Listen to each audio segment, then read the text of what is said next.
from Tajmotormedics. I've got a Honda CR-V here on a 2013-2014 plate.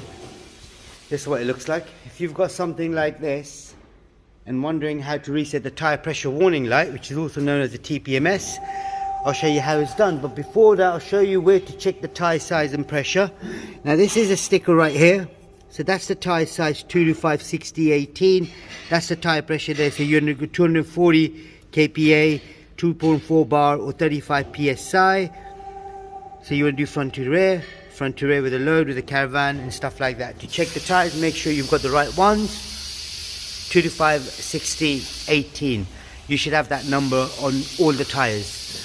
Right, now to do it, it is a very, very simple procedure on this one. Now that I'm in the car, all I've got to do is press these buttons right here. So if I switch the ignition on, now if you had the engine running, for instance, right, you'll see in a minute. So you got that's the pressure light we're worried about. So what we're going to do, we're going to get rid of that. So if I press the arrow button again, now if you get to this menu here, you press select. Oh, you can do it, that's good, because it's just telling me on auto data that you have to have the engine off, ignition on, but this has done it anyway. So you can see there, what we need to do is, if I just zoom in a little bit and then zoom back out. So what I now need to do is press select. I'll say initialize, as you can see there. So I need to initialize it. So if I scroll down or up, that's it, press select again.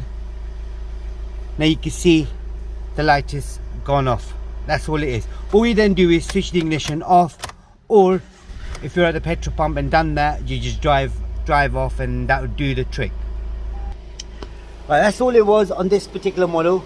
You really can't see me, not that you want to see me, but let me just switch the lights on. Okay, lights are not working, that's all working. Okay, right, that's all it was on this particular model. If there is anything else you need to know, comment us below. We'll try helping you as much as we can. And there is a playlist for Honda as well, do check it out. We must have some videos for Honda CR-Vs as well, so check them out. And don't forget, thanks for watching, goodbye.